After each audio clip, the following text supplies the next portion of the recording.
Deborah Caprioglio. La ricordiamo tutti per Paprika, ma dietro quell'immagine da icona bollente degli anni 90 c'è una carriera molto più ricca. Oggi, in soffitta, apriamo un cassetto pieno di cinema, gossip, teatro e rinascite. Pronti? La temperatura sale subito, ma con eleganza.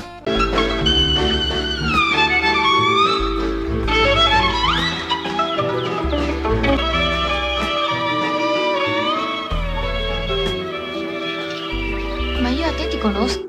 Benvenuti in soffitta. Se amate le storie delle donne più affascinanti del cinema e della TV italiana, lasciate un like, iscrivetevi al canale e scrivetemi nei commenti quale diva vorreste nella prossima puntata. Deborah Caprioglio nasce a Mestre, Venezia, il 3 maggio 1968. Segno del toro. Grinta, fascino e testardaggine non le sono mai mancati. Da giovanissima vince il concorso Un volto per il cinema e viene notata da Klaus Kinski, geniale, tormentato e non proprio il fidanzato tranquillo da presentare alla zia. Tra loro nasce una relazione chiacchieratissima, anche per la differenza d'età, e Kinski diventa il primo trampolino della sua carriera. Hai detto che non ti sei mai pentita. Ma nel senso che io trovo stupido rinnegare una cosa che si è fatta. Il debutto arriva nel 1988 con una presenza non accreditata in Nosferatu a Venezia, diretto da Augusto Caminito. Subito dopo lavora in Grandi Cacciatori e in Kinski Paganini, presentato a Cannes nel 1989 tra polemiche e tensioni. In quei titoli appare anche come Deborah Kinski, segno di un legame personale e artistico fortissimo. Sempre nel 1989 entra nell'horror italiano con La maschera del demonio di Lamberto Bava.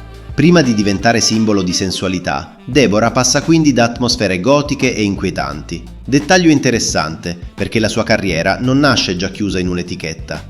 Come si fa un provino con Tito Brass? Ti chiede di spogliarti o...? Sì, lui mi aveva fatto vestire con degli indumenti intimi, con delle cose molto trasparenti. Infatti devo dire che sto vivendo questa cosa con molta incoscienza, non me ne rendo assolutamente conto, perché non lo so, per me così è naturale, non naturale nel senso che me l'aspettavo, ma naturale nel senso che proprio non me ne rendo conto. La svolta arriva nel 1991 con Paprika di Tinto Brass.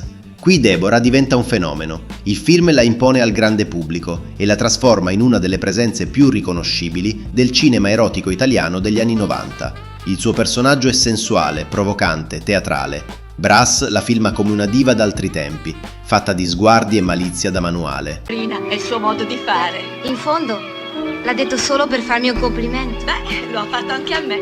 E per molti spettatori fu un colpo di fulmine. Davanti a Deborah lo schermo sembrava accendersi da solo.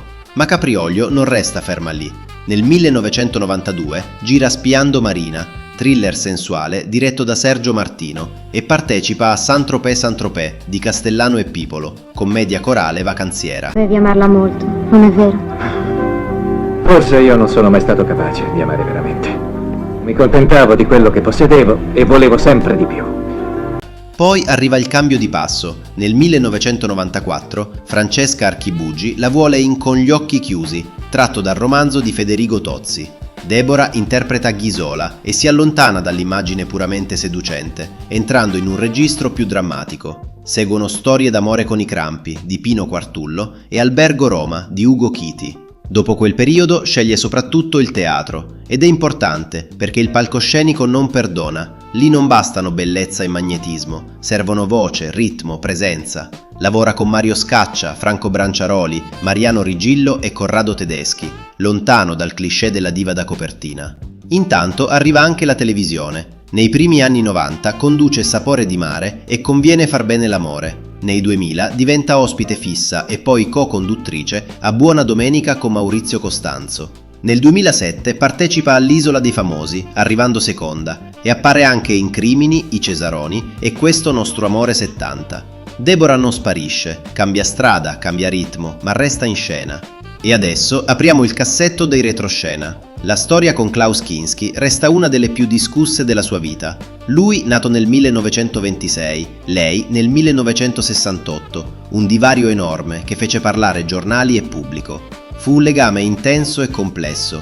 Kinski aveva un carisma gigantesco e un carattere tutt'altro che semplice. Su Tinto Brass, invece, il gossip ha ricamato parecchio. Brass in passato ha raccontato di un flirt con Deborah, ma lei negli anni ha negato di aver avuto una relazione con il regista. E qui la soffitta fa la cosa più elegante, lascia il mistero dove sta. Nella vita privata ci sono altri capitoli. Dal 1998 al 2003 Deborah ha avuto una relazione con l'attore e regista Jeppe Iglesias. Nel 2008 sposa Angelo Maresca, ma il matrimonio si chiude dopo circa 10 anni. A Vieni da me racconta che non si trattò di tradimenti, ma di un amore trasformato, diventato quasi fraterno. Certe storie non esplodono, si spengono piano. Dal 2020 Deborah ritrova serenità accanto a Francesco De Bortoli, commercialista bellunese, conosciuto a una cena dopo uno spettacolo al Teatro di Belluno. Una storia riservata, lontana dai riflettori. Deborah Caprioglio resta una figura speciale del nostro immaginario, esplosa come simbolo di sensualità, ma capace di reinventarsi tra cinema, teatro e TV. Paprika l'ha resa immortale, certo, ma fermarsi lì sarebbe riduttivo. Dietro l'icona c'è una donna che ha scelto, rischiato e cambiato pelle. Mi chiamo Mark Derrick e sono di Miami. Eri un poliziotto, non è vero? E tu come lo sai? L'ho immaginato. Ho visto per caso una pistola di là e in genere chi la porta o è un poliziotto o è un bandito. E fra le due cose ho sperato che tu fossi un poliziotto. E voi che ricordo avete di Deborah? Scrivetemelo nei commenti e suggeritemi la prossima diva da portare in soffitta. Se il video vi è piaciuto lasciate un like e iscrivetevi. Qui il passato non prende polvere, si rimette il rossetto e torna a brillare. Un grande abbraccio e alla prossima storia.